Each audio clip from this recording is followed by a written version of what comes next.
अस्सलाम वालेकुम dear students, उम्मीद करता हूँ आप खैरियत से होंगे। और इस टाइम अगर आप आए हैं तो डेफिनेटली आपका प्री बोर्ड का एग्जाम होगा। और प्री बोर्ड के एग्जाम की आप तैयारी कर रहे होंगे या फिर आप बोर्ड के एग्जाम की तैयारी कर रहे होंगे। ये सीरीज है ही एग्जाम ओरिएंटेड। आपको कॉन्सेप्ट्स क्लियर करने हैं तो टॉपिक हम अलग अलग जो है वो वीडियो में बहुत सारे कॉन्सेप्ट्स ऐसे हैं जो हमने क्लियर करने, लेकिन इन डेप्थ कॉन्सेप्ट की बात कर रहा हूँ। यहाँ पे एग्जाम ओरिएंटेड स्टडी है। एग्जाम ओरिएंटेड स्टडी में हम वही चीजें पढ़ेंगे जो कि फाइनल एग्जाम में हमें हेल्प करेंगी। और मैं कुछ क्वेश्चंस आपको बताऊंगा हर चैप्टर के एतबार से, जो कि हर पेपर में आते हैं और ऑब्वियसली आपके पेपर में भी आएंगे। नंबर 8 के वो पार्ट जो हमने अभी तक नहीं पढ़ा वो इस वीडियो में हम डिस्कस करेंगे।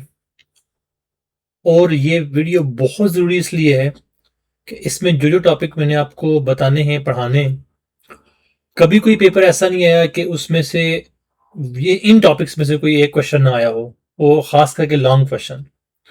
तो सही तरीके से अंडरस्टैंड करना है। बेसिक्स अगर आपकी क्लियर होगी तो एट द एंड में आपको जो क्वेश्चन बताऊंगा जो जो आपने करने, तो होपफुली आपका एग्जाम में कम से कम 6 ज्यादा से ज्यादा आपका जो है ना वो 9 मार्क्स का पेपर आना है इस चैप्टर में से। तो अभी तक जो चीजें मैंने बताई हैं उनको आपने नोट करना है। इस यूनिट नंबर 8 की सीरीज पहले से हो चुकी है। अब आगे हम चलते हैं, आज के लेक्चर में जो रिमेनिंग पार्ट है हमारा इंक्लूडिंग एक्सरसाइज वो डिस्कस करते हैं।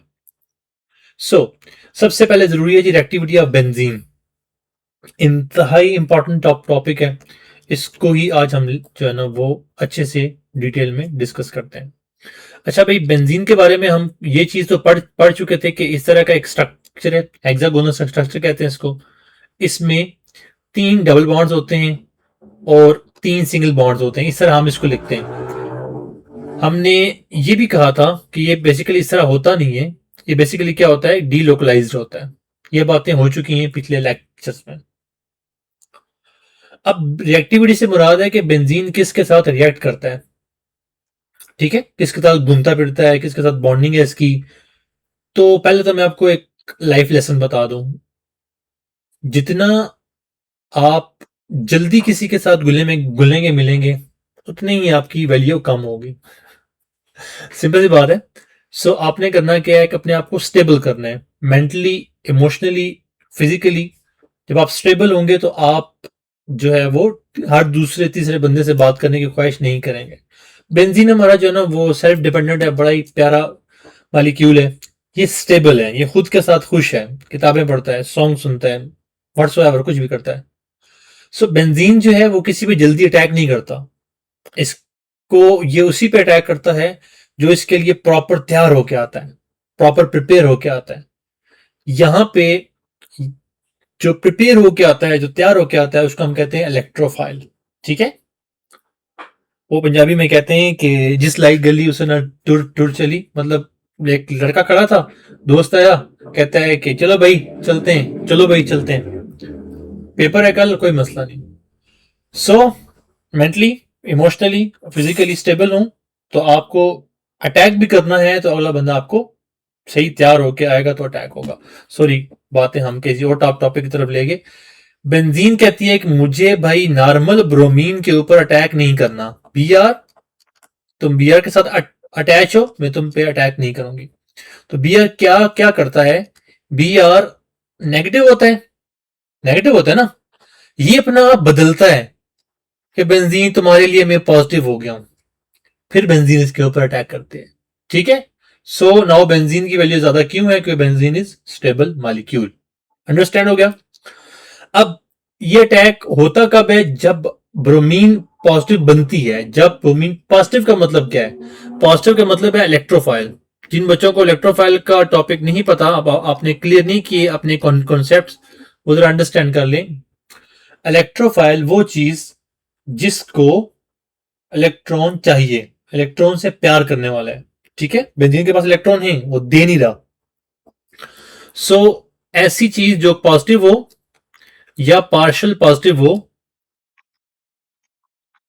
या फिर सम टाइम हम कहते हैं कि उसके पास वैकेंट ऑर्बिटल हो, तो वो क्या कहलाता है, इलेक्ट्रोफाइल कहलाता है, ठीक है। मुझे भूख लगी है, मेरे पास इलेक्ट्रॉन नहीं है।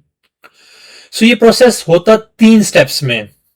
पहला स्टेप, वो इलेक्ट्रोफाइल अपने आप को प्रिपेयर करता है बेंजीन के लिए, फिर बेंजीन उसके ऊपर अटैक करती है, फिर जब अटैक करती है बेंजीन, फिर एक इंटरमीडिएट बनता है, फिर उस इंटरमीडिएट को जो है वो वापस बेंजीन में लेके आते हैं।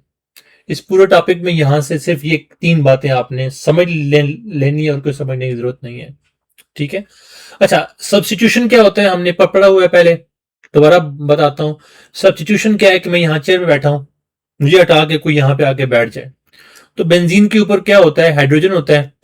बेंजीन के हाइड्रोजन को हटा के कोई और इलेक्ट्रोफाइल आ जाए, इसको कहते हैं इलेक्ट्रोफिलिक सब्स्टिट्यूशन रिएक्शन। सिंपल सी बात है। सो पहला स्टेप क्या है? पहला स्टेप क्या है कि आपके लिए कोई तैयार होके आ रहा है, कंगी शंगी मार के, कपड़े शपड़े पहन के, लश पश होके भाई साहब आए हुए हैं, उसे कहते हैं इलेक्ट्रोफाइल।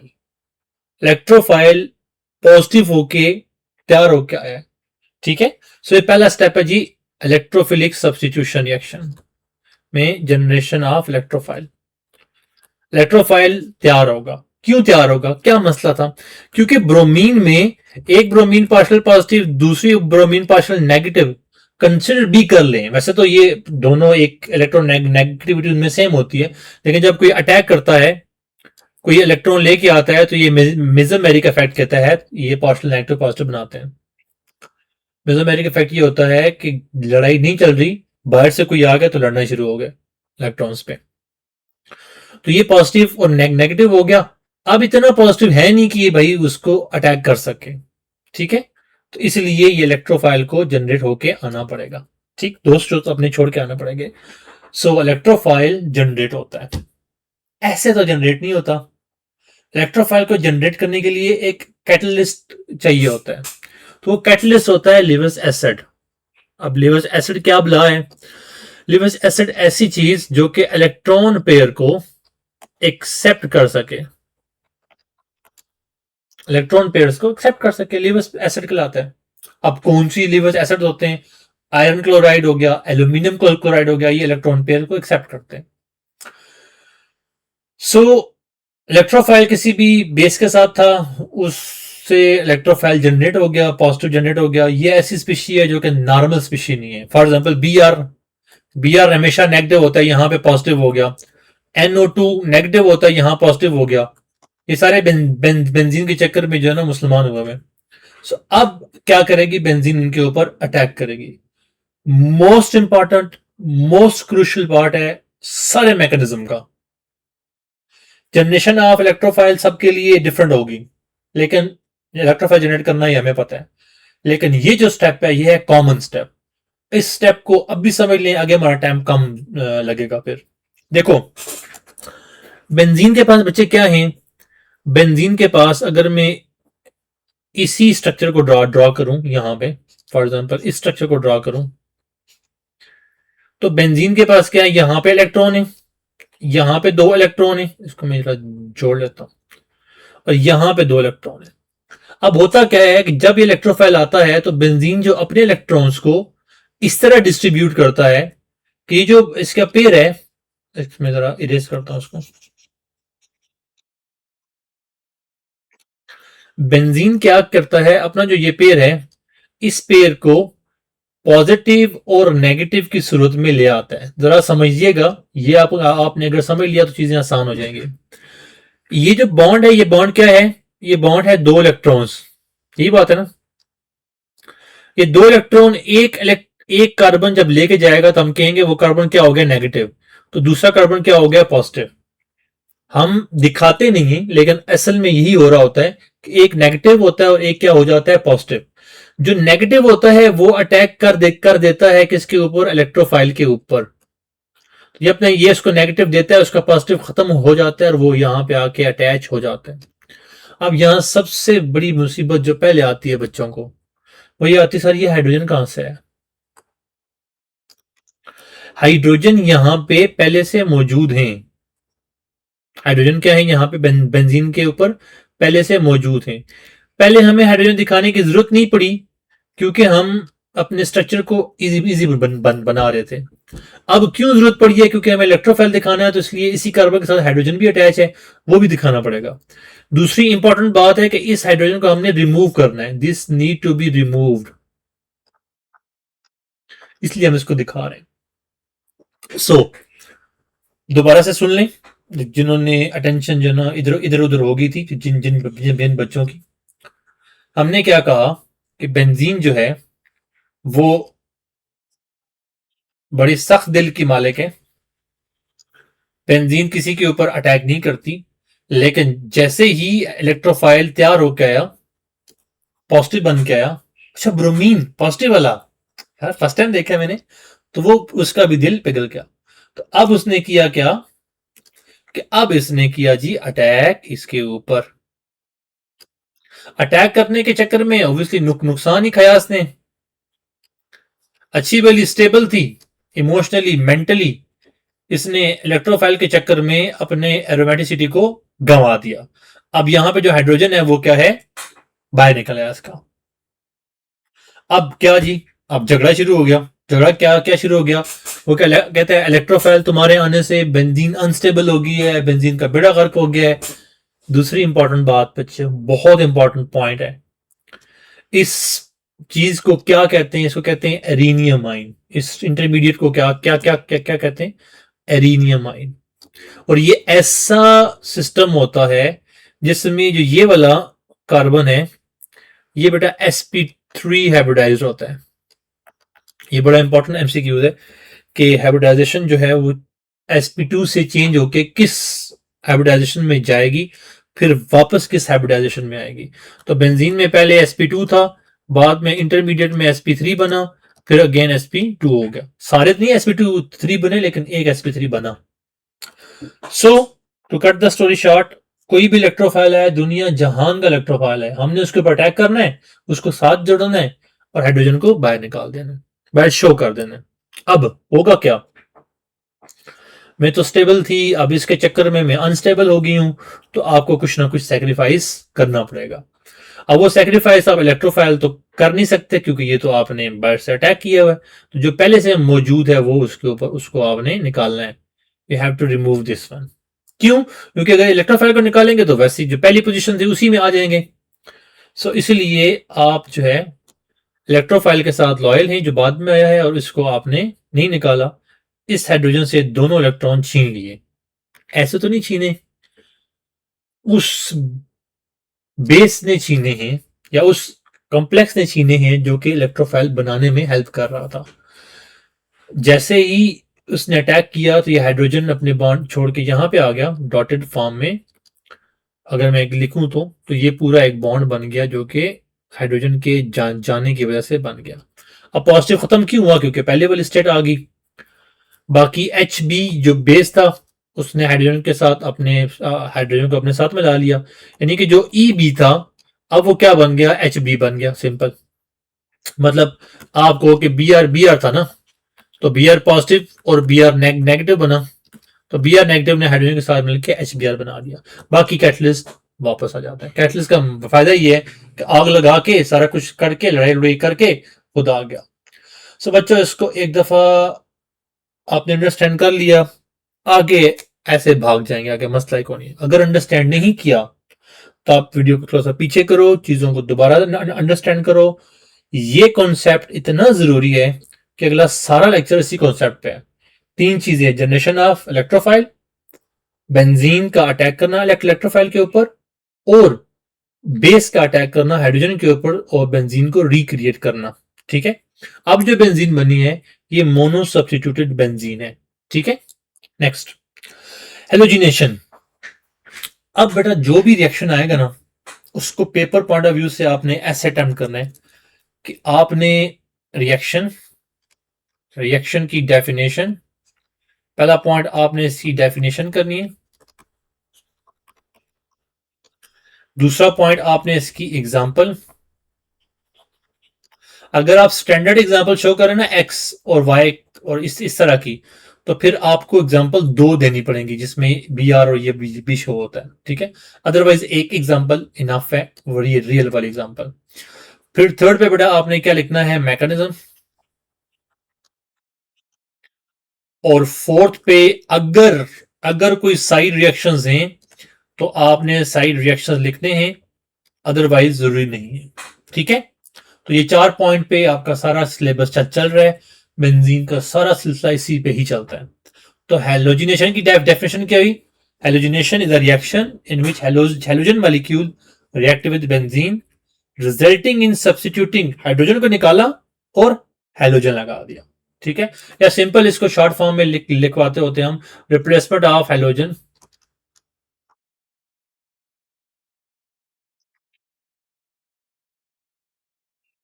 Hydrogen with halogen. वे ये इलेक्ट्रोफिलिक सब्स्टिट्यूशन करना है तब भी लिख सकते हैं।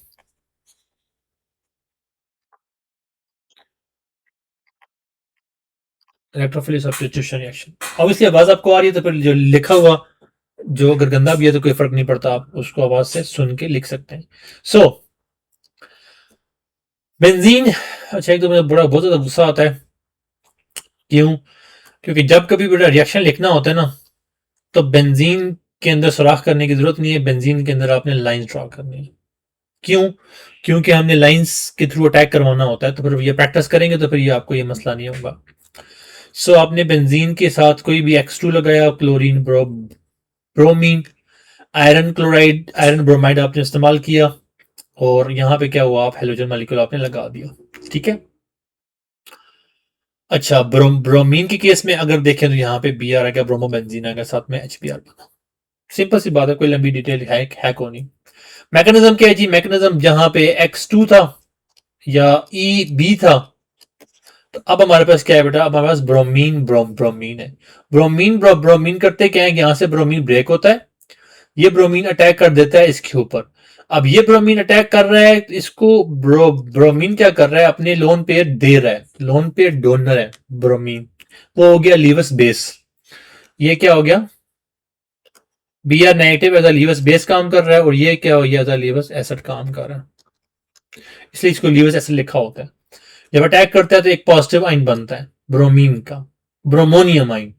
ठीक है, बेंजीन ने तब तक ब्रोमीन के ऊपर अटैक नहीं किया कि जब तक ब्रोमीन ने अपने आप को मुकम्मल तौर पे बदल के पॉजिटिव नहीं कर दिया। कहते तुम नेगेटिव हो, मैं तुम्हारे साथ नहीं रहूंगी। भाई साहब गए, जिम शिम की, सारा कुछ किया, फिर पॉजिटिव होके, और तब तबलीगी जमात में काफी अरसा लगा, पॉजिटिव होके फिर दोबारा आ गए। नाउ ब्रोमीन अटैकेबल है। सो अब ब्रोमीन के ऊपर अटैक होगा, लाजमी होगा, क्योंकि ब्रोमीन ने अपनी वैल्यू बढ़ा दी। अब होगा क्या कि ब्रोमीन के ऊपर बेंजीन अटैक करेगी। अब समझ आ रही है मैंने क्यों कह रहा था कि ये सारा करना है, क्योंकि सब कुछ वही है, कोई चीज नई नहीं है सिवाय ब्रोमीन के। अच्छा, इसको क्या क्या कहते हैं? इसको कहते हैं सिग्मा कॉम्प्लेक्स। ये मैंने लिखवाया नहीं था।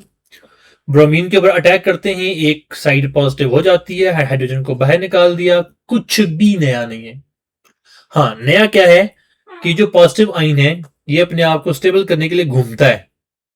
ठीक है, तो फॉर एग्जांपल ये जो इलेक्ट्रॉन थे यहां वाले, ये इलेक्ट्रॉन इधर है, वो इलेक्ट्रॉन जो थे उधर ही रहे, तो पॉजिटिव वहां से शिफ्ट होके यहां पे आ गया।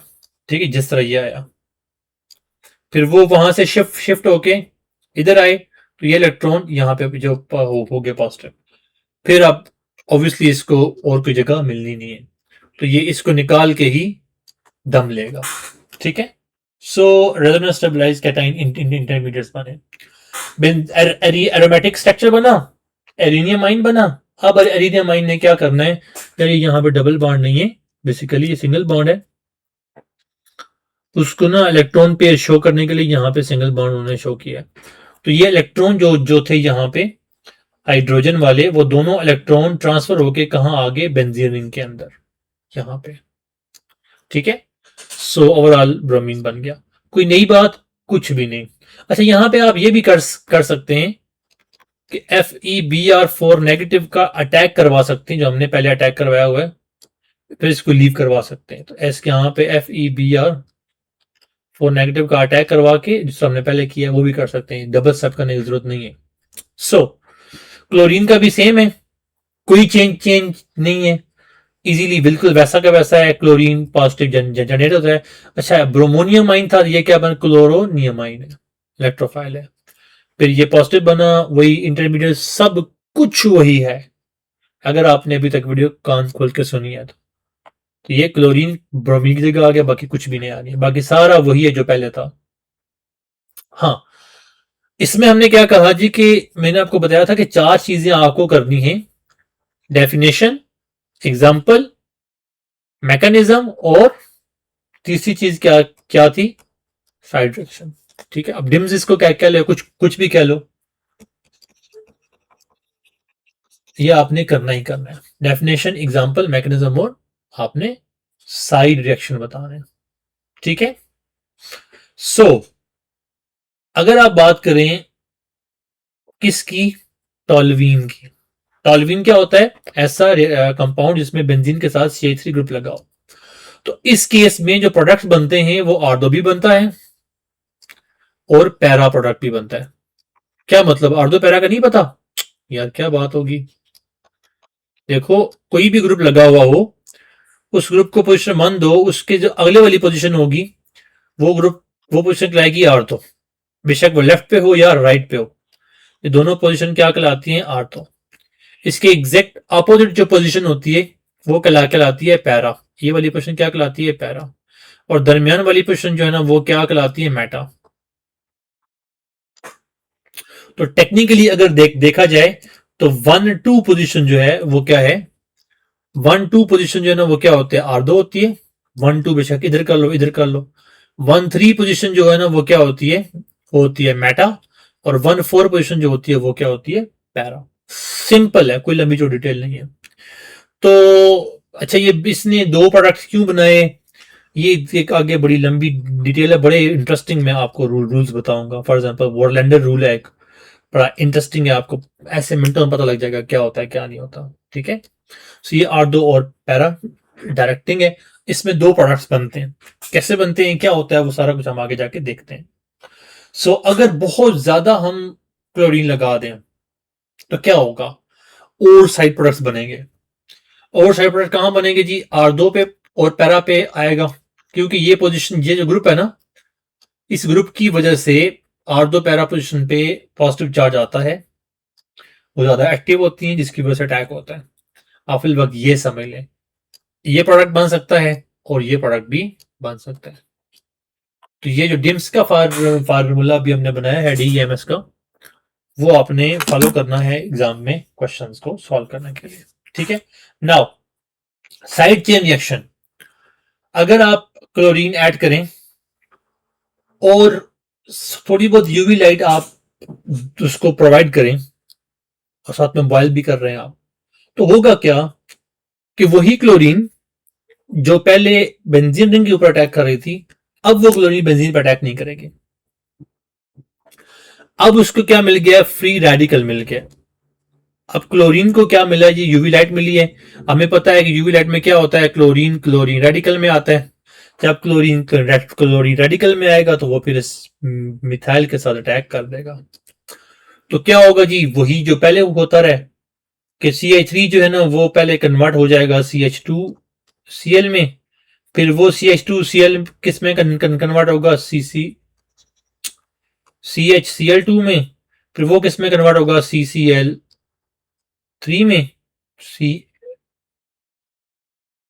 यहाँ पे, हाँ CCl3 में कन्वर्ट होगा, और नीचे बेंजीन लगी हुई। ठीक है, सो ओवरऑल क्या है जी, अगर आप एक्सेस में इस्तेमाल करें तो आपके पास क्या होगा, CCl3 बेंजीन के साथ आ जाएगा। तो ये साइड रिएक्शन है। साइड रिएक्शन तब होते हैं जब फ्री रेडिकल सब्स्टिट्यूशन रिएक्शन होता है। सो अभी तक जो हमने पढ़ा, इसमें से क्वेश्चन कैसे आएगा, असल सवाल तो ये। तो क्वेश्चन भाई आपके पास आएगा कि हैलोजनेशन क्या होती है, एक एग्जांपल लिखें और उसका मैकेनिज्म लिखें और साइड रिएक्शन लिखें। ये लॉन्ग क्वेश्चंस आपके आते हैं। ठीक है, और ये जो साइड रिएक्शन है, ये साइड चेन रिएक्शन, ये सेपरेटली आपका क्वेश्चन आ सकता है, इसको शॉर्ट क्वेश्चन के तौर पे तैयार कर लें। ठीक है, नाउ इंपॉर्टेंट है, शॉर्ट क्वेश्चन में तो अक्सर आता होता है mechanism of nitration of benzene. तो नाइट्रेशन ऑफ बेंजीन क्या है?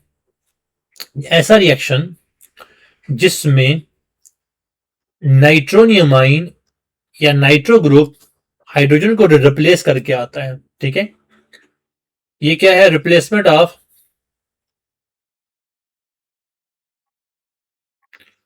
Hydrogen with nitro group. ये क्या कहलाता है? नाइट्रेशन कहलाता है। सिंपल सी बात है। अच्छा, इसके लिए ना हम यूज करते हैं नाइट्रेटिंग मिक्सचर। क्या यूज करते हैं? नाइट्रेटिंग मिक्सचर, जो कि सल्फ्यूरिक एसिड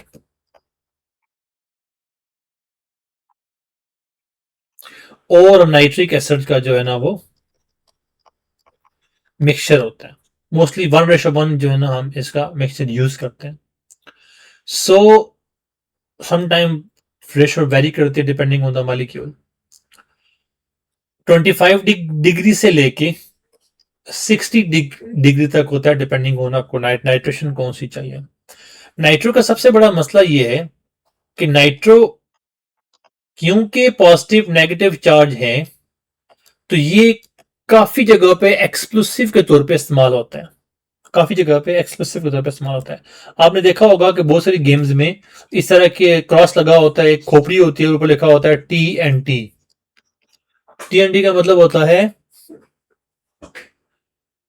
ट्राई नाइट्रोटोलुईन। ठीक है, ट्राई नाइट्रोटोलुईन, आगे जाके हम देखेंगे उसको भी। पहला काम क्या जी?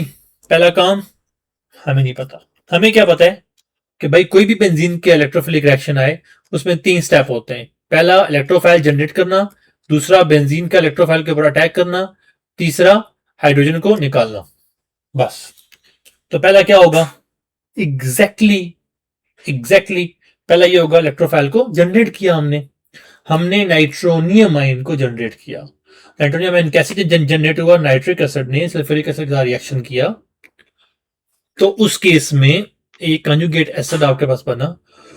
उसकी वजह से अल्टीमेटली आपके पास एक नाइट्रोनियमाइन बना। क्या हुआ? नाइट्रोनियमाइन बना, NO2 पॉजिटिव बना। क्या हुआ? NO2 पॉजिटिव बना। अब ये NO2 पॉजिटिव जो है ना वो क्या है? बड़ा अच्छा हो गया। अब बेंजीन इसके ऊपर अटैक करेगी। Now I will attack. अब क्या होगा कि ये बेंजीन जो है, अब बेंजीन को पॉजिटिव सेंटर मिल गया, अब बेंजीन इसके ऊपर अटैक कर देगी। यहां पे क्या होगा कि ये ऊपर नेगेटिव की सूरत में आ जाएगा। ये बड़ा यूनिक सा कॉन्सेप्ट है। यहां नेगेटिव आया तो ये नेगेटिव इस पॉजिटिव की वजह से क्या हुआ? ओवरऑल न्यूट्रलाइज हुआ है, इसलिए यहां पे पॉजिटिव खत्म नहीं हुआ। याद रखना, नाइट्रोजन जब 4 बॉन्ड बनाता है, कोई भी जब नाइट्रोजन हो, फास्फोरस हो, जब ये अपनी कैपेसिटी से ज्यादा बॉन्ड बनाएंगे, ठीक है, तो उस केस में इनके ऊपर पॉजिटिव चार्ज आएगा ही आएगा। ठीक है, कोई भी अपनी कैपेसिटी से ज्यादा चार्ज बनाएगा तो पॉजिटिव चार्ज आएगा। ठीक है, अगर वो अपनी कैपेसिटी से कम बना रहा है तो क्या होगा? फॉर एग्जाम्पल NH2 है, तो इसके ऊपर क्या होगा? नेगेटिव चार्ज आएगा, क्योंकि इसको एक बॉन्ड बनाना है और। लेकिन NH4 जो है अपनी कैपेसिटी से ज्यादा बनाया इसने बॉन्ड, इसलिए इसके ऊपर क्या है? पॉजिटिव चार्ज, क्योंकि उसने अपने इलेक्ट्रॉन दे दिए ना बनाने के लिए बॉन्ड। तो ये अटैक करेगा बेंजीन N के ऊपर और ये अपने बॉन्ड छोड़ के चला जाएगा उधर। इसके 4 बॉन्ड बने, इसलिए पॉजिटिव ही रहा, लेकिन ऑक्सीजन नेगेटिव हो गया। अब हमारा दुश्मन क्या है जी? ये हाइड्रोजन।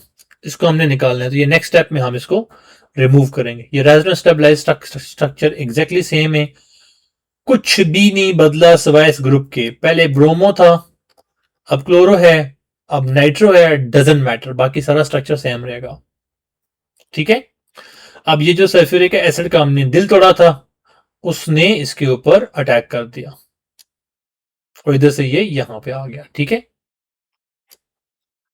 बहुत से बच्चे आजकल जो है ना वो मूवीज को देख रहे हैं, जिस तरह धुरंधर आई हुई है, तो वो एक डायलॉग उसका भी मशहूर था पहले वाले का, डार्लिंग डार्लिंग दिल क्यों तोड़ा।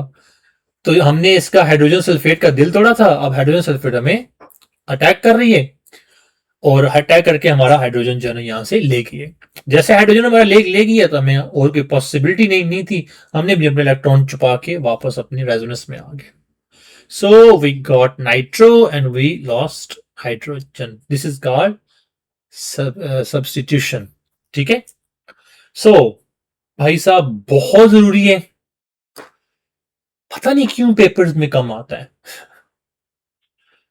बहुत जरूरी है, पेपर्स में कम आता है, शायद आपके पेपर में आ जाए, क्योंकि ये भाई चैप्टर ये नहीं छोड़ना, ये वाला पोर्शन नहीं छोड़ना। इस लेक्चर को एक दफा आप देख लिया, सारे मिनटों में आपके हो जाएंगे, अगर नहीं देखा तो सारे मिनटों में आपके बेड़ा गर्क हो जाएगा। So Friedel Crafts reaction one of the greatest reactions हैं, मैंने भी किए हैं अपनी लैब में जहां पे मलेशिया में। इन रिएक्शंस को अंडरस्टैंड करना मुश्किल काम नहीं है, अगर आपने अभी तक मेरा लेक्चर गौर से सुना है तो। भाई पहला है अल्काइलेशन, अल्काइलेशन में और ब्रोमिनेशन में कुछ फर्क नहीं है, सिवाय इसके कि ब्रोमिनेशन में क्या होता था, बी आर पॉजिटिव बनता था, दूसरा बी आर नेगेटिव बनता था, ये होता था ना। अब इसमें क्या है भाई, इसमें फॉर एग्जांपल CH3 है, तो इसमें CH3 क्या क्या बनेगा जी, CH3 बनेगा पॉजिटिव और बी आर क्या बनेगा, नेगेटिव। तो मतलब CH3 जो है वो क्या है, इलेक्ट्रोफाइल है। क्या है जी, इलेक्ट्रोफाइल है, इसीलिए इसका नाम क्या है, CH3 को कहते हैं अल्काइल, तो ये अल्काइलेशन होगी। तो बेंजीन के ऊपर कोई ग्रुप लेके आना, अल्काइल ग्रुप लेके आना, इसको कहते हैं अल्काइलेशन। तो सिंपल वर्डिंग में लफ्ज लिखा हुआ है, द इंट्रोडक्शन ऑफ, इंट्रोडक्शन मतलब इंट्रोड्यूस करना, लेके आना, introduction of alkyl group in benzene ring when it is heated with chloroalkanes in the presence of aluminum chloride is called Friedel-Crafts alkylation। ठीक है, सो एल्यूमिनियम क्लोराइड वही काम करता है जो कि आयरन क्लोराइड ने किया था, क्या, act as a Lewis acid. कितने अच्छे बच्चे हो आप लोग। सो टेक्निकली तो ये होता है जी कि जिस तरह हम बताते होते हैं कि यहाँ पे एक हाइड्रोजन था, इस हाइड्रोजन की बेंजीन से बनती नहीं थी, इसने इस हाइड्रोजन के साथ बॉन्ड कर लिया, पीछे ये दोनों दिल टूटे हुए बैठे हुए थे, तो इन्होंने आपस में बॉन्ड बना लिया ऐसे करके। तो यहाँ पे आर बेंजीन के साथ आ गया और ये क्या हो गया, एक्सचेंज प्रोग्राम हो गया। लेकिन अगर यही हम प्रैक्टिकल देखें तो यहाँ पे हाइड्रोजन है, यहाँ पे जो है ना वो क्या है, मिथाइल है, तो इस मिथाइल ने इस हाइड्रोजन को बाहर निकाल दिया। ठीक है, वो बाहर निकला तो HCl बन गया, और ये पहली यहाँ पे इंपॉर्टेंट कन्वर्जन है, कन्वर्ट बेंजीन इनटू टोलुवीन। अच्छा, कन्वर्जन बहुत आसान होती है, मेरे कन्वर्जन की वीडियो शायद पड़ी हुई है यूट्यूब पे, वो देखिएगा, फर्स्ट ईयर वालों के लिए भी थी, आपके लिए भी सेम ही होगी। भाई कन्वर्जन में एक चीज देखो, फर्क क्या है, पहले क्या है बाद में क्या है। तो पहले यहाँ पे हाइड्रोजन है, बाद में CH3 आया है, इसका मतलब है कि CH2 एक्स्ट्रा आया है। अब CH2 डायरेक्ट कहीं एक्स्ट्रा आ नहीं सकता, तो ये फिर CH3 की सूरत में आएगा। CH3 अल्काइल होता है, तो कैसे आ सकता है, तो ये किसी अल्काइल हैलाइड के साथ आएगा। तो इसका मतलब है कि इस बेंजीन के साथ इसका रिएक्शन हुआ है, तो ये बना है।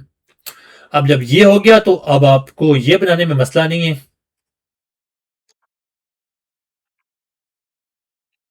तो ये क्या है, इथाइल बेंजीन आप बना सकते हैं मिनटों में। प्रॉब्लम कहां आती है, प्रॉब्लम आती है प्रोपाइल में, बताता हूं क्यों आती है। पहले हम इसका मैकेनिज्म देख लेते हैं। सो इलेक्ट्रोफाइल जनरेट हुआ, सेम मैकेनिज्म, पूरा सेम मैकेनिज्म, FeCl3 के साथ होता था, AlCl3 के साथ हो गया, तो कोई मसला तो नहीं है ना, बस सिंपल सी बात है। देखो क्लोरीन था, FeCl3 आया, यहां से ब्रेक किया, क्लोरीन को पॉजिटिव किया, दूसरे क्लोरीन को वो लेके चला गया, तो वही काम इधर हो रहा है भाई। एल्यूमिनियम क्लोराइड क्या कर रहा है, क्लोरीन को पकड़ रहा है, मिथाइल को जनरेट कर रहा है। अब मिथाइल के ऊपर अटैक हो सकता है, बेंजीन मिथाइल के ऊपर अटैक करती है, उसको अपने साथ अटैच करती है, फिर वही एग्जैक्ट सारा वही है, एक क्या है, सब कुछ वही है, क्या है, सब कुछ एग्जैक्टली वही है। इसलिए एग्जाम ओरिएंटेड तैयारी में ना समझ भी अच्छा आता है, क्योंकि सारी चीजें जो ना मर्ज हो रही होती हैं, और एक दफा बंदा समझ लेता है और मसला हल हो जाता है। तो ये क्या होता है, एग्जैक्ट वही काम हो रहा है, हाइड्रोजन निकाला, प्रोडक्ट बनाया, हाइड्रोजन को बाद में इसके साथ अटैच कर दिया। ये इस मैंने बताया, वैसे आप इसको ऐसे भी कर सकते हैं जो पहले मैंने बताया हुआ है, अटैक करवा के निकाल सकते हैं, doesn't matter. Aluminium chloride regenerate हो जाएगा, कोई फर्क नहीं पड़ता। सो यहां पे भाई आपका ये टॉपिक हो जाता है क्लोज। एक दो क्वेश्चन आगे भी हैं इसके, इसमें कोई मसला नहीं होना चाहिए, नहीं होना चाहिए। अगर है तो अभी ठंडा पानी पिए सुकून से, और उसके बाद जो है वो आप, तो मैंने जो है ना वो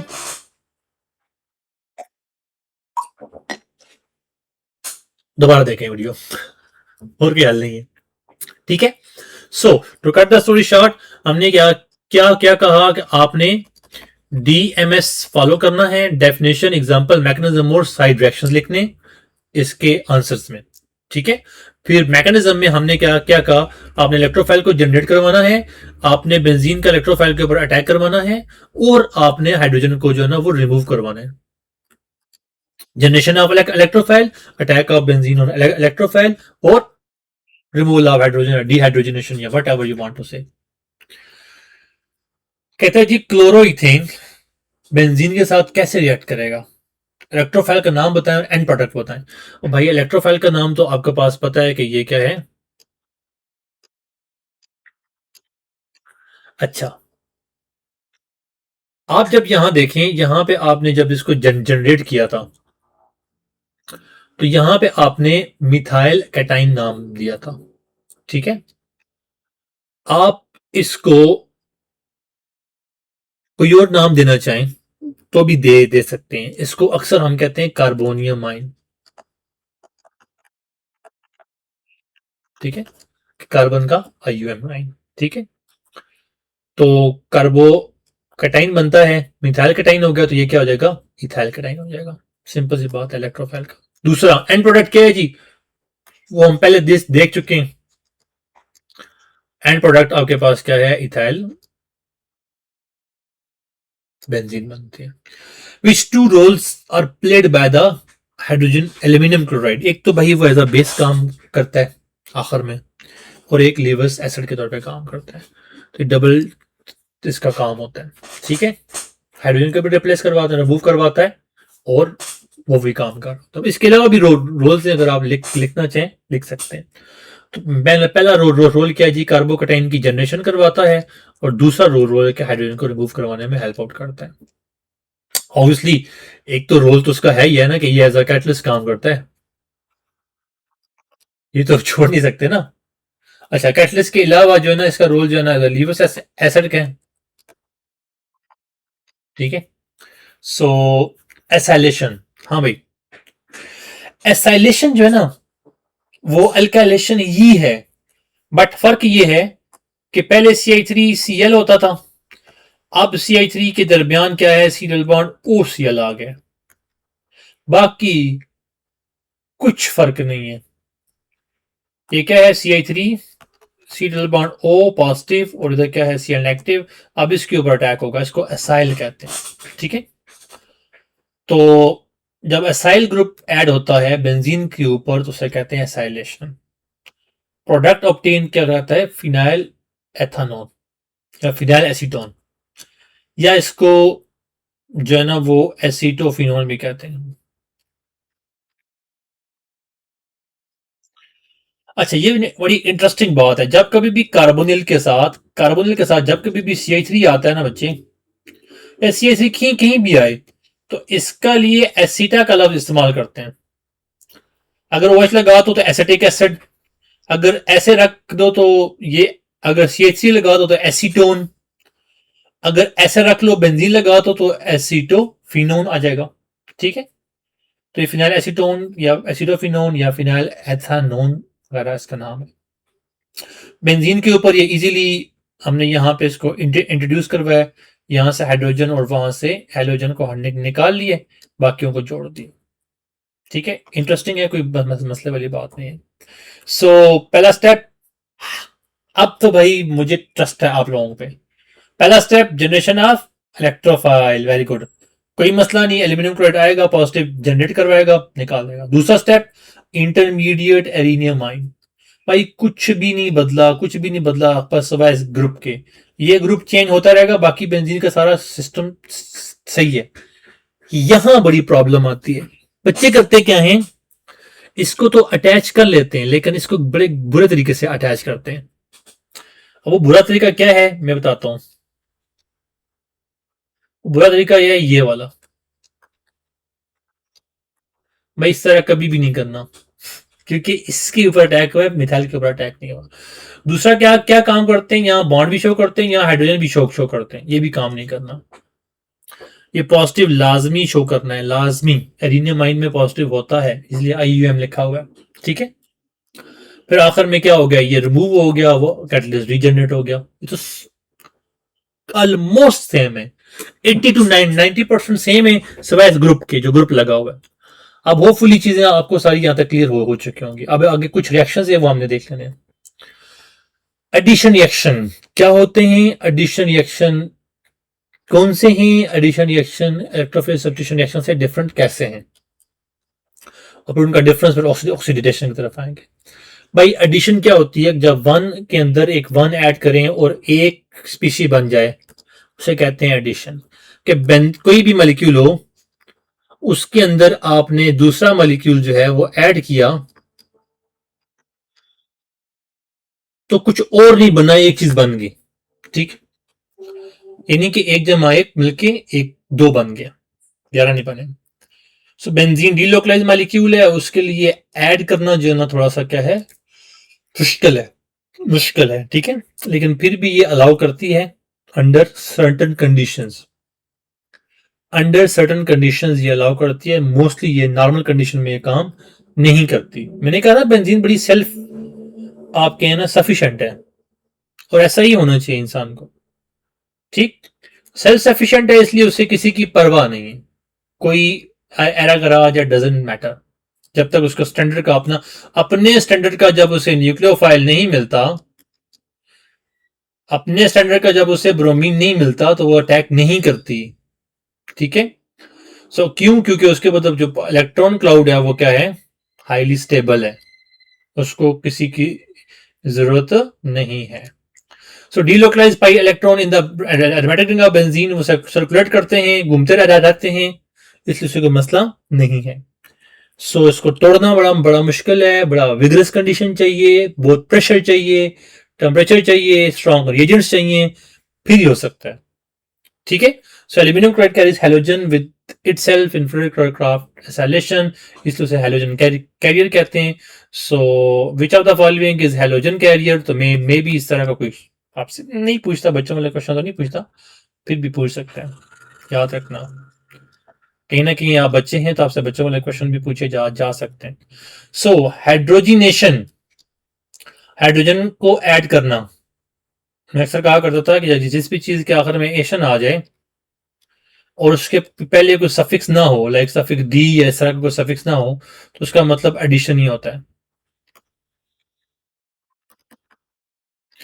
फॉर एग्जाम्पल एन के साथ अगर हम एशन लगा दें, तो an large number of people के लिए होता है, तो ये बन जाता है नेशन। हाइड्रोजिनेशन, हेलोजिनेशन, प्रोमिनेशन, अल्काइलेशन, ये सारा एडिशन, तो एडिशन से मुराद के उसके अंदर हम ग्रुप इंट्रोड्यूस कर रहे हैं, ये नहीं कि एडिशन रिएक्शन है, ये याद रखिएगा।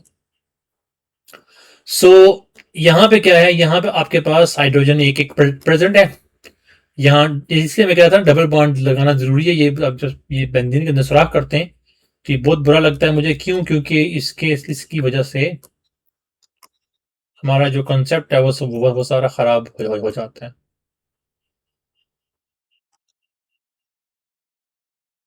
तो जी, आई नॉर्मली फॉरगेट कि कैमरा खुला हुआ है। सो सी एच टू यहाँ पे आ गया, पहले क्या था बेटा, C H double bond C H होता है। तो यहाँ पे एक हाइड्रोजन इधर दाखिल हुआ, एक हाइड्रोजन इधर इधर दाखिल हुआ, इसको हम कहेंगे कि ये एडिशन ऑफ हाइड्रोजन होगी। सिंपल है, वही मैकेनिज्म जो पहले फॉलो होता था। अच्छा, क्या मैकेनिज्म पहले फॉलो होता था यार, एक तो पुरानी चीजें बतानी पड़ती हैं। कि आपके पास एक मेटल है, उसकी सरफेस है, उस सरफेस पे हाइड्रोजन आया है, आके जुड़ा है, हाइड्रोजन को तोड़ा गया है, हाइड्रोजन को हाइड्रोजन मॉलिक्यूल में तोड़ा गया है, वो हाइड्रोजन मॉलिक्यूल जाके जुड़ गए। बात खत्म। ठीक है, सो यही रोल ऑफ कैटलिस्ट लिखा हुआ है बेटा यहाँ पे।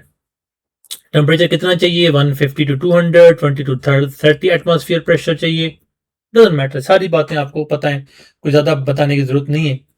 कैटलिस्ट क्या काम करता है, सरफेस एरिया प्रोवाइड करता है हाइड्रोजन मॉलिक्यूल को ब्रेक करने के लिए इंडिविजुअल हाइड्रोजन एटम्स में, जो कि इंटरेक्ट करते हैं बेंजीन के साथ, रिएक्ट करते हैं, तोड़ते हैं रिंग को, जुड़ जाएंगे और साइक्लोहेक्सेन बना देंगे, doesn't matter, whatever. So methyl benzene जो है वो किस में कन्वर्ट होगी बेटे, वो होगी मिथाइल साइक्लोहेक्सेन में। ठीक है, सो डिफरेंस क्या है जी एडिशन में और इलेक्ट्रोफिलिक सब्स्टिट्यूशन में। भाई डिफरेंस सिर्फ ये है कि इंटरमीडिएट के बाद जो बनने वाला स्पीशी है उसके मुताबिक आपका प्रोडक्ट है। फॉर एग्जांपल, ये आपके पास हाइड्रोजन है, ये हाइड्रोजन है, यहां पॉजिटिव है,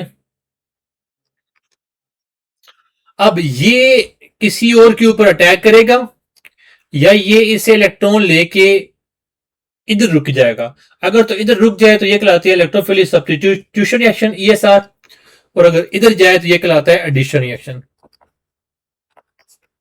किस पे डिपेंड करता है, बहुत सारे फैक्टर पे डिपेंड कर रहा होता है, लेकिन ओवरऑल स्टेबिलिटी ऑफ बेंजीन एक बड़ा इंपॉर्टेंट फैक्टर है। ठीक है,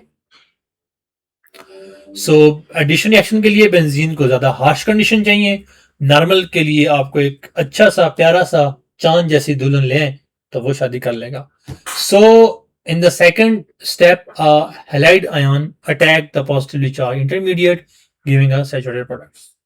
इलेक्ट्रोफिलिक सब्स्टिट्यूशन में ऐसा नहीं होता, कार्बोकेटाइन बनता है और वो कैटाइन जो है ना वो स्टेबलाइज होके लॉस ऑफ हाइड्रोजन करता है, अल्टीमेटली न्यूक्लियोफाइल जो है वो बेंजीन एज ए न्यूक्लियोफाइल काम करती है, उसमें अटैक करती है और जोड़ लेती है।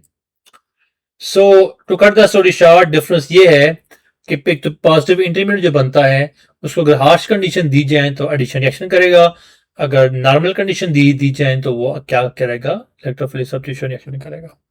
डन, आगे चलते हैं। ऑक्सीडेशन रिएक्शन, नॉर्मल ऑक्सीडेशन भाई होती नहीं बेंजीन की। नॉर्मली बेंजीन जो ना इतनी जल्दी पिघलती नहीं है, बताया है बेंजीन स्टेबल है, उससे किसी की जरूरत नहीं है, आप उसे मत छेड़ें, लेकिन फिर भी आपने कहा कि नहीं छेड़ना ही छेड़ना है। तो बेंजीन जो है वो स्टेबल है, इसलिए बेंजीन के साथ जो भी जुड़ा होगा वो स्टेबल तो नहीं है। मिथाइल लगा हुआ है, कोई अल्काइल ग्रुप लगा हुआ है, तो बेंजीन का तो कोई फर्क नहीं पड़ता, लेकिन बेंजीन की वजह से जो साथ जुड़े हुए हैं वो ऑक्सीडाइज हो जाते हैं। इसको कहते हैं जी साइड चेन ऑक्सीडेशन।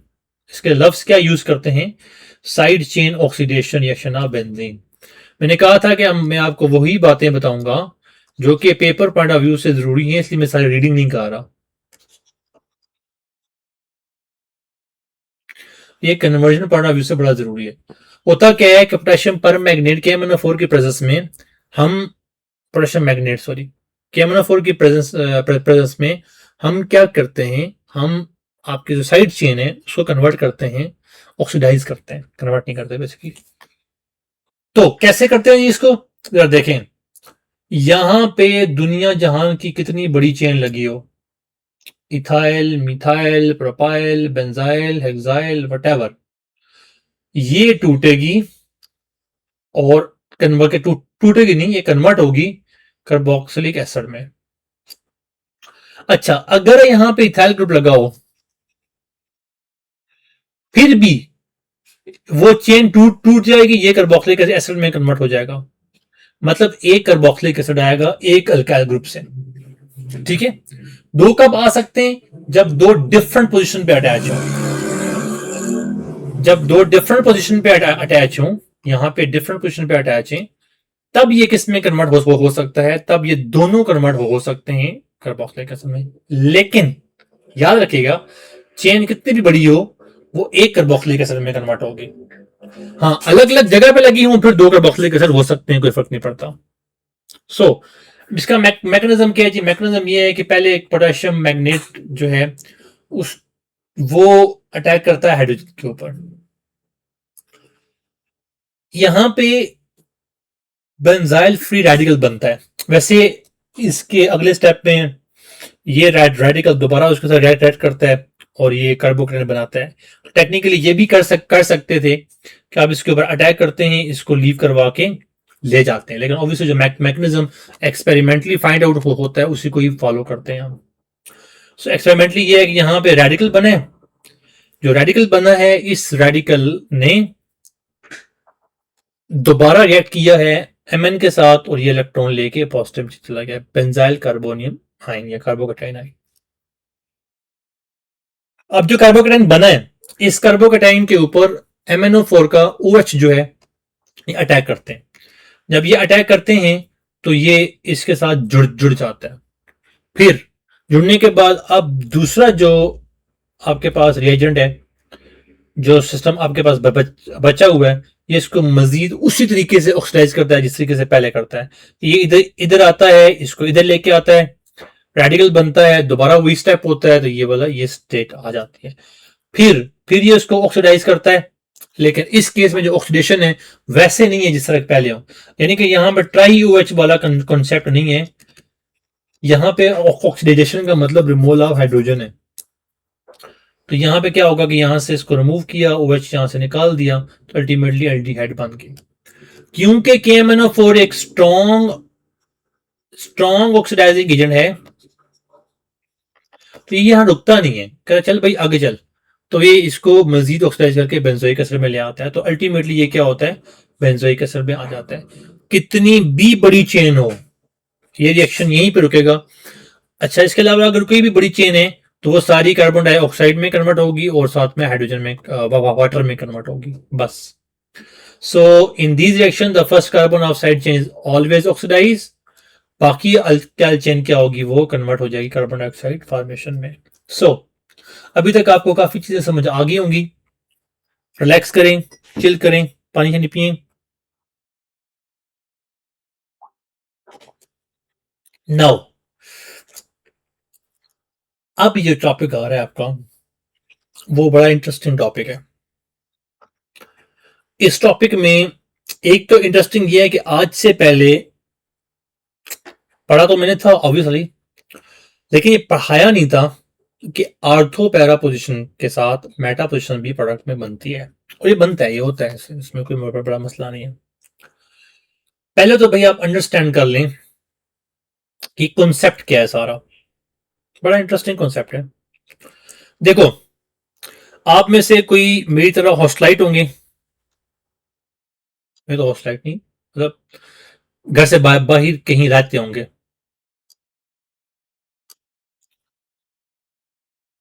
वो किसी एक हॉस्टल में गए, तो वहां पे एक कमरा था बिल्कुल खाली, खाली सम्राट, वहां पे कोई रहता नहीं है, 4 बेड लगे हुए हैं, और आपको जो वार्डन है वो कहता है कि यार ये 4 बेड हैं, किसी पे भी तुम लेट जाओ, कोई मसला नहीं। तो आप उन 4 में से किसी एक पे लेट सकते हैं। तो उस सिनेरियो को इमेजिन करें और अपनी बेंजीन को इमेजिन करें कि बेंजीन पे क्या है भाई, बेंजीन पे 4 बेड अवेलेबल हैं, बल्कि 6, यहां पे क्या है, बेंजीन पे क्या है, 6 पोजीशन अवेलेबल हैं। आने वाला ग्रुप किसी पोजीशन पे आ जाए, कुछ फर्क नहीं पड़ता। यहां तक क्लियर है? बेंजीन अनसब्स्टिट्यूटेड है, आने वाला ग्रुप कोई मसला नहीं, कहीं भी आ जाए, वो एक ही कंसिडर होगा। यानी कि नाइट्रो बेंजीन में अगर ये नाइट्रो यहां पे अटैच हो या कहीं और अटैच हो तो अकेला है, कोई फर्क नहीं पड़ता, वो सिंगल नाइट्रो बेंजीन ही कहलाएगी। लेकिन आप उसी कमरे में गए, पहले से एक बंदा बैठा हुआ है, लेटा हुआ है, तो आप उससे मिले और आप कहते हैं कि मैं चाह रहा हूं मैं सामने वाला बेड ले लूं, कहते हैं नहीं यार, यहां तो मेरा दोस्त है, वो छुट्टियों पे गया हुआ है, तो आपको उस बेड पे नहीं मिल सकता, वो वाला बेड आपको जो है ना अवेलेबल है, खाली है। तो मतलब अब पहले से प्रेजेंट बंदे की मौजूदगी में आपके लिए वो पोजीशन क्या होगी, अवेलेबल नहीं हुई। एक तो उसकी वो वाली पोजीशन जिसपे वो है, वो अवेलेबल नहीं है। फॉर एग्जाम्पल, ये आपके पास हॉस्टल का कमरा है, अब इसमें ये बंदा बैठा हुआ है, ये बंदा बैठा हुआ है, तो इस बंदे की नेचर पे डिपेंड करता है कि आने वाला कहां आएगा। अब ये बच्चे बड़े कंफ्यूज होते हैं, इतने कंफ्यूज होते हैं कि सर ये तो क्लोरीन है, क्लोरीन तो ऑर्थो पैरा होती है, ये वहां क्यों जा रही है? भाई आने वाले का कोई मसला नहीं है, पहले से मौजूद होने वाला डिसाइड करता है कि आने वाला कहां आएगा।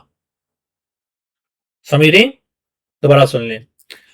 बेंजीन के ऊपर मिथाइल लगा हुआ है, मिथाइल डिसाइड करेगा कि आने वाला ग्रुप कहां आएगा। अब मिथाइल क्या हो सकता है ये हम आगे जाके देखते हैं कि मिथाइल R2 और पैरा पोजीशन को प्रेफर कर सकता है या फिर मिथाइल मेटा पोजीशन को प्रेफर कर सकता है। ये दो अलग अलग कंडीशंस हैं, लेकिन बनते सारे प्रोडक्ट्स हैं। बनता ये पोजीशन कौन सी थी? R2, शुक्र याद है। ये पोजीशन कौन सी थी? मेटा। और ये पोजीशन कौन सी है? पैरा। मतलब इस सारी कंडीशन को देख के एक तो हमें लगा है कि यार मिथाइल जो है मेटा नहीं बना रहा। मिथाइल क्या कर रहा है? 4% मेटा बना रहा है। इसका मतलब ये माइनर प्रोडक्ट है। मेजर प्रोडक्ट जो है ना वो क्या है? ये वाला है, और ये वाला क्या है? मेजर प्रोडक्ट है। तो इसका मतलब है कि ये प्लॉट जो है वो ऑर्थो और पैरा को मिलेगा। सो मिथाइल जो है वो ऑर्थो पैरा डायरेक्टिंग ग्रुप है। टेक्निकली अगर देखा जाए तो ब्रोमीन भी जो आने वाला है वो भी ऑर्थो पैरा डायरेक्टिंग ग्रुप है, लेकिन इसके ऊपर डिपेंड नहीं करता कि ये कहां आएगा। डिपेंड इसके ऊपर करता है, मिथाइल के ऊपर। तो इसने यहां लेके आया, इसको यहां लेके आया, इसको यहां लेके आया। अब इसके केस में जो प्रोडक्ट है वो 4% से भी लेस होकर 1% आ गया है, यानी कि अब ये और माइनर प्रोडक्ट आ गया। तो मतलब मेजर प्रोडक्ट जो है ना वो क्या है? ये वाले। सो अगर इसको स्टैटिस्टिकली देखा जाए, स्टैटिस्टिकली क्या मतलब होता है कि एक ग्रुप है, 5 पोजीशन है, तो हर पोजीशन का क्या है? 20% चांस है। यही है ना, 20% चांस है ना हर पोजीशन का। सर 20% कैसे है? मतलब अगर 100% चांस है, 5 पे डिवाइड करो तो 20% बनता है। तो टेक्निकली तो R2 के पास कितनी पोजीशन है जी? R2 के बनने के चांस कितने हैं? 40%। मेटा के बनने के चांस कितने हैं? 40%। और पैरा के कितने हैं? 20%। लेकिन पैरा बन रहा है 66%। इसका मतलब है कि स्टैटिस्टिक यहां पे काम नहीं करती। यहां पे पहले से मौजूद जो ग्रुप है उसकी प्रेजेंस मैटर करती है। मैं शॉर्ट में बताऊंगा, आपको ऐसे समझ आ जाएगा। Now in the case of nitro, nitro की प्रेजेंस में अगर हम मजीद नाइट्रेशन करवाएं तो प्रोडक्ट कहां पे आता है? प्रोडक्ट मेटा पे आता है। अब यहां बड़ी इंटरेस्टिंग सी बात है, प्रोडक्ट कहां पे आ रहा है? मेटा पे आ रहा है। तो अब इसका मतलब है कि ये जो है, या ग्रुप हो सकते हैं, ऐसे ग्रुप हो सकते हैं जो R2 और पैरा प्रोडक्ट बनाएं, या ग्रुप ऐसे हो सकते हैं जो कि मेटा प्रोडक्ट्स बनाएं। There are two possibility of product, either ortho para और मेटा। ऑर्थो पैरा गिट्ठे बन रहे हैं, ज्यादा बन रहे हैं, लेकिन मेटा वाला जो है ना वो क्या होता है? अकेला बन रहा है। यहां देखो ना 0.5%, कोई चांस ही नहीं है। इधर क्या है? ये भी माइनर है और ये भी माइनर प्रोडक्ट है। तो मेजर प्रोडक्ट क्या है? ये वाला मेजर प्रोडक्ट है। अब आपको क्लियर हो गया? सो इस डाटा की बेस पे 2 पॉइंट हमें क्लियर हुए। Number 1, orientation of incoming group is determined by the nature of substitute already bonded to the ring। ये नहीं भूलना कि पहले से मौजूद डिसाइड करता है कि आने वाले का फ्यूचर क्या है, वो मेटा पे आएगा या ऑर्थो पैरा पे आएगा, याद रखिएगा। दूसरा, some substitute direct the incoming electrophile to position 2 and 4, यानी R2 और पैरा पोजीशन पे करते हैं, और कुछ जो है वो मेटा पोजीशन पे करते हैं। क्रिस्टल क्लियर हो गया? सो इसकी बेस पे 2 बरादरी आ गई। एक वो बरादरी जो R2 पैरा को सपोर्ट करती है, और एक वो बरादरी जो मेटा को सपोर्ट करती है। Meta directing groups. ठीक है भाई, सिंपल में अगर आपको स्ट्रेटजी बताऊं ना, चस आ जाएगी। वो स्ट्रेटजी क्या है? उसको हम कहते हैं वर्लैंडर रूल। क्या कहते हैं, वोरलैंडर रूल। ये भाई साहब कहते हैं भाई छोड़ो चक्करों में, जो जो ग्रुप्स सैचुरेटेड हैं, मतलब उनमें सिंगल बॉन्ड है या फिर कोई बॉन्ड नहीं है, मतलब क्लोरो हो गया, ब्रोमो हो गया, आयोडो हो गया, फ्लोरो हो गया, मिथाइल हो गया, NH2 हो गया, NCH3 वगैरह वगैरह वगैरह, ये सारे जो भी हैं जिनमें सिंगल बॉन्ड्स हैं, वो सारे के सारे आर्थो पैरा डायरेक्टिंग होंगे। हैं, ऐसे होता है, यस। और वो सारे जिसमें अनसैचुरेशन है, वो क्या होंगे, वो होंगे मेटा डायरेक्टिंग। सर ये कैसे, नाइट्रो देखो, डबल बॉन्ड है ना, डबल बॉन्ड है, एल्डिहाइड डबल बॉन्ड है, कार्बोक्सिलिक एसिड डबल बॉन्ड है, C triple bond N triple bond है। अनसैचुरेटेड का मतलब डबल ट्रिपल बॉन्ड होता है ना, इसका मतलब कि मसला हल हो गया। लेकिन फिर भी हम टॉपिक पढ़ेंगे, क्यों, क्योंकि इस तरह का टॉपिक समटाइम लॉन्ग क्वेश्चन में भी दे देते हैं। सितम जरीफी ये है कि फेडरल बोर्ड ने rules for ortho para directing substitute दिया हुआ था पेपर में, पहले रूल होते थे, वो अब आपके पास नहीं है, पहले रूल होते थे इसके आखिर में, क्या ऑर्थो पैरा डायरेक्टिंग ग्रुप के रूल्स होते थे, वो रूल्स 5 रूल 7 नंबर का उठा के दे दिया, तो ये भी लॉन्ग क्वेश्चन में आ सकता है, तो लाइट नहीं लेना, मास्टर ने बता दिया तो बस छोड़ दिया। ऐसे सब्स्टिट्यूट जो रिएक्टिविटी ऑफ बेंजीन को बढ़ाएं, मामा की कॉल आ गई है,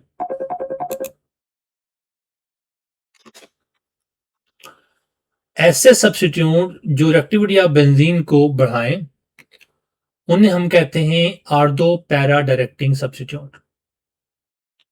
ठीक है, ये सब सब्स्टिट्यूट जो हैं ये कैपेबल होते हैं इलेक्ट्रॉन डोनेशन के, इलेक्ट्रॉन डोनेट करते हैं, ठीक है, बेंजीन रिंग को। अब इलेक्ट्रॉन डोनेट करने का मतलब क्या, ये सारी कहानी जो है ना इधर से आपको समझ आ जाएगी। हमें कॉल कर रही है बार बार। सो इलेक्ट्रोफाइल जो है वो अटैक करता है, बेंजीन रिंग इलेक्ट्रोफाइल के ऊपर अटैक करती है। सो होता क्या है, ओवरऑल होता ये है कि जो बेंजीन रिंग है उसके पास, लेक्चर थोड़ा सा रह गया, इसके बाद घर कॉल कर लेनी है इंशाल्लाह। तो CH3 जो है बेटे, यहाँ पे ये इलेक्ट्रॉन इसको दे रहा है, जब ये इलेक्ट्रॉन दे रहा है रिंग को, इलेक्ट्रोफाइल आया, अब ये पॉजिटिव चार्ज बना हुआ है,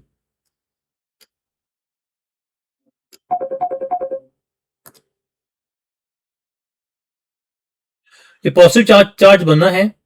इस पॉजिटिव चार्ज की वजह से ओवरऑल क्या हुआ है, यहां पे ये पॉजिटिव चार्ज आया। मेरे कॉल बैक करनी पड़ेगी। सो पहले हमने अटैक किया इलेक्ट्रोफाइल के ऊपर, इलेक्ट्रोफाइल ये हाइड्रोजन आ गया, दरम्यान में पॉजिटिव चार्ज था। फिर ये जो पॉजिटिव चार्ज था, इस पॉजिटिव चार्ज की वजह से क्या हुआ, इधर से इलेक्ट्रॉन आए, फिर पॉजिटिव चार्ज बना, फिर इधर से इलेक्ट्रॉन आए, फिर पॉजिटिव चार्ज बना, अल्टीमेटली पॉजिटिव चार्ज कहां पे आ गया, यहां पे आ गया। अब इधर जो पॉजिटिव चार्ज आया बेटे, इस इलेक्ट्रॉन ने इस ग्रुप ने इलेक्ट्रॉन डोनेट किए, तो ये पॉजिटिव चार्ज क्या हो गया, स्टेबल हो गया, स्टेबलाइज हो गया। अगर ये इलेक्ट्रॉन छीन लेता इलेक्ट्रॉन यहां से, तो ये डिस्टेबलाइज होता। इसको हम कहते हैं कि रिंग एक्टिवेटर और रिंग डीएक्टिवेटर। ठीक हो गया। सो यहां पे इसने अटैक किया, इलेक्ट्रोफाइल के ऊपर अटैक किया, सारा कुछ हुआ, पैरा पोजिशन पे आ गया, सारा कुछ हुआ, आर्डो पोजिशन पे आ गया। यानी कि ये जो पोजिशन थी मेटा वाली, वो एक्टिवेट ही नहीं हुई, मतलब बनी ही नहीं पोजिशन ना। तो ये भी हम कह सकते हैं कि जब भी कभी रिंग एक्टिवेट होती है,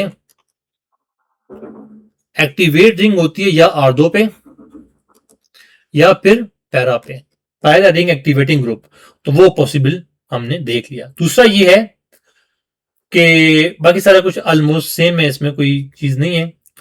लेकिन अगर मेटा की बात करें, मेटा अटैक की, तो मेटा अटैक इस तरह से होता है जो कि लेस फेवरेबल है। ठीक है। बाकी मेटा अटैक में क्या होता है कि none of the three has positive charge on carbon atom directly bonded to substituent, making alkyl substituent less effective at this position.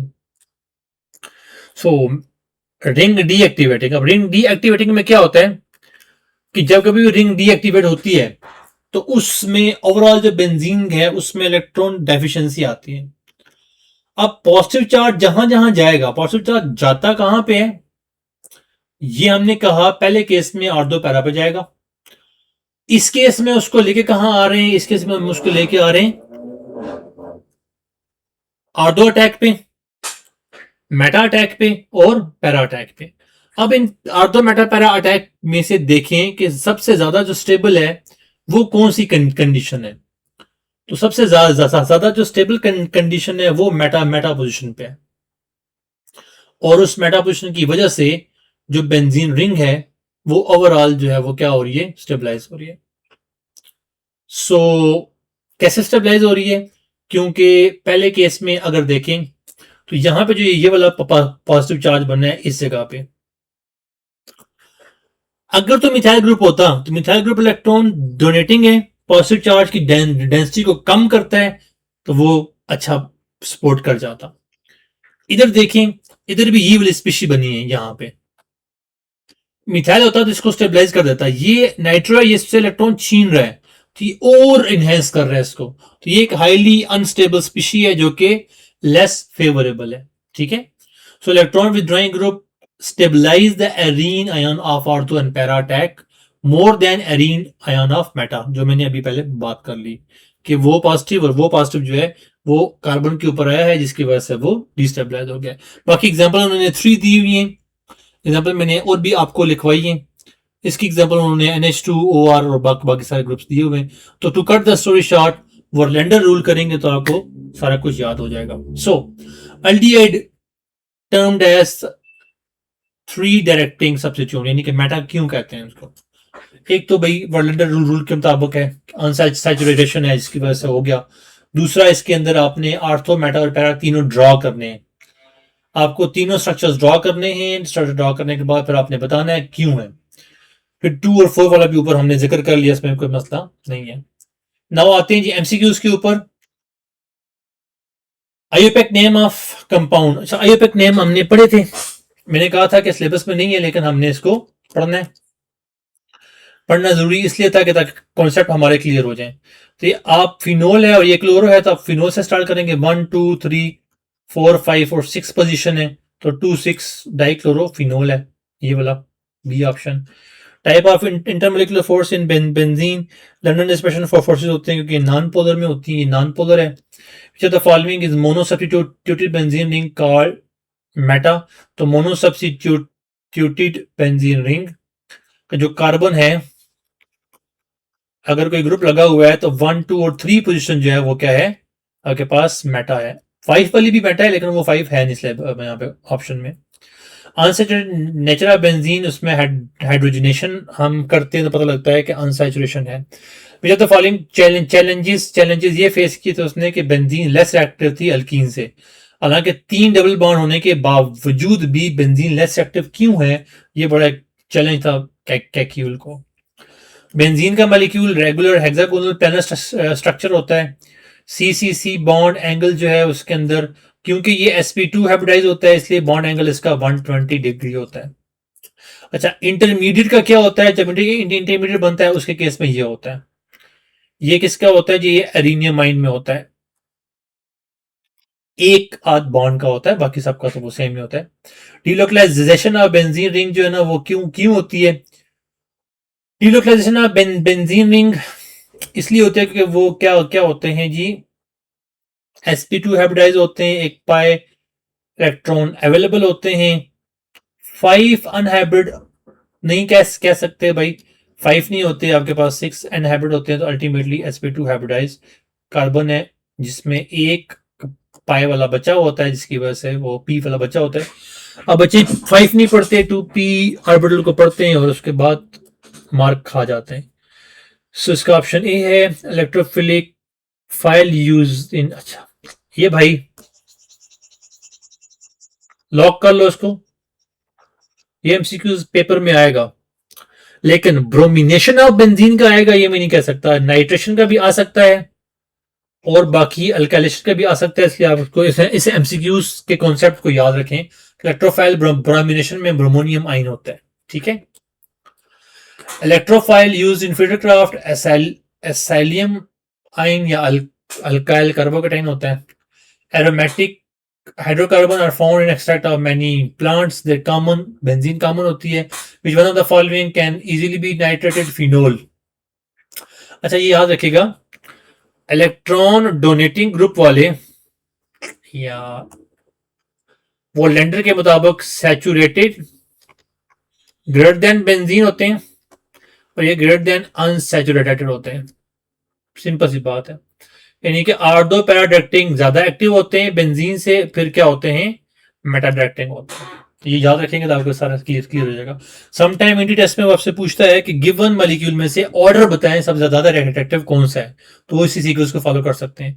Most active कौन सा है, अल्कीन ज्यादा रिएक्टिव होती है, फिर अल्काइन, फिर बेंजीन, फिर अल्केन, तो अल्कीन है। साइक्लोहेक्सीन डीकलराइज करता है ब्रोमीन वाटर को, बेंजीन क्यों नहीं करता, क्योंकि बेंजीन नॉर्मल ब्रोमीन के साथ रिएक्ट नहीं करता, एडिशन रिएक्शन नॉर्मल नहीं करता, जब उसको ज्यादा प्रेशराइज कर दें तब ये करता है। 3 क्लोरो बेंजोइक एसिड हमने सी वाला सिंथेसाइज करना है, तो पूछ रहा है कैसे बनाएंगे, पहला रिएक्शन कौन सा होगा। देखें भाई, पहला रिएक्शन अगर हम करते हैं क्लोरिनेशन, तो क्लोरो कहां आएगा, यहां और यहां पे, तो फिर साइड चेन ऑक्सीडेशन कर भी लें तो वो प्रोडक्ट आपका नहीं बनेगा। तो पहला जो प्रोडक्ट है, पहला प्रोडक्ट आपका क्या होना है, पहला प्रोडक्ट आपका साइड चेन ऑक्सीडेशन का होना है, और दूसरा प्रोडक्ट जो है पहले आप KMnO4 का इस्तेमाल करेंगे, फिर आप Cl2 और AlCl3 का या FeCl3 का आप इस्तेमाल करेंगे, तो आपके पास प्रोडक्ट बन जाएगा। ठीक है जी, नेम इंटरमीडिएट ए इसका नाम बेंजोइक एसिड है। इसके अलावा write down the reagent condition वो आप लिख लेंगे। अच्छा इसमें बता रहे हैं कि अच्छा इसमें क्या होगा, इसमें पहले क्लोरो बेंजीन बनेगी आपकी, और फिर ये क्लोरो बेंजीन जो है वो R2 और पैरा पोजीशन पे आपकी नाइट्रेशन करवाएगी, ठीक है। सर आपने तो कहा था कि जो नाइट्रो है वो मेटा डायरेक्टिंग होता है, हाँ, तो ये ऑर्थो पैरा पे क्यों आ गया भाई, पहले से मौजूद ग्रुप कौन सा है, क्लोरो, तो क्लोरो डिसाइड करेगा कि नाइट्रो कहां आएगा, ठीक है। नाइट्रो मेटा डायरेक्टिंग है, इसका मतलब नहीं कि वो नाइट्रो पे आएगा, पहले से मौजूद कौन है, क्लोरो, तो वो किसको लेके आ रहे हैं, नाइट्रो को, तो क्लोरो डिसाइड करेगा नाइट्रो कहां आएगा, ठीक है। सो फिल्टर क्राफ्ट में एल्यूमिनियम क्लोराइड हमने बात कर ली, इसके ऊपर इसका रिएक्शन आप लिख सकते हैं। डिफरेंट इसके अंदर हेलोजिनेशन है, इसमें जो है ना आपके पास क्या होता है, इलेक्ट्रोफिलिक सब्स्टिट्यूशन रिएक्शन होता है, इसमें एडिशन रिएक्शन होता है। एरीन फॉर्म कैसे कैसे होता है आपको पता है, ये भी आपको पता है, अल्केन और उसमें क्या क्या फर्क होता है। सब्स्टिट्यूशन रिएक्शन ऑफ इसमें क्या होता है, इसमें क्या होता है, बहुत सारे डिफरेंसेस हैं, आप उन डिफरेंसेस को अंडरस्टैंड करें तो हाइड्रोजन को रिप्लेस करके हेलोजन लेके आना in the case of alkanes आसान है, इसमें मुश्किल है क्योंकि ये स्टेबल है। दूसरा इसमें इंटरमीडिएट बनता है जो कि हाईली अनस्टेबल है, उसमें इंटरमीडिएट बनता है जो कि ऑब्वियसली स्टेबल है एज कम्पेयर टू बेंजीन वाले। बहुत सारी बातें आप यहाँ पे लिख सकते हैं। एटॉमिक ऑर्बिटल पर हमने देख लिया था, डोनट शेप भी आप इसको एक्सप्लेन कर सकते हैं, ऊपर और नीचे वाले को सारा एक्सप्लेन किया हुआ है मैंने। बेंजीन कैसे कैसे रिएक्ट करती है, almost all of them are simple. So ये कुछ चीजें हैं जो इंटरनेट पे मैंने देखी, तो ज्यादा इशू आ जाएगा कॉपीराइट का, तो आप इसको स्टॉप कर रखे देख सकते हैं। बहुत सारे ग्रुप्स जो हैं वो यहाँ पे हैं, जिसकी बेस पे आपको इस चीज को अंडरस्टैंड कर सकते हैं।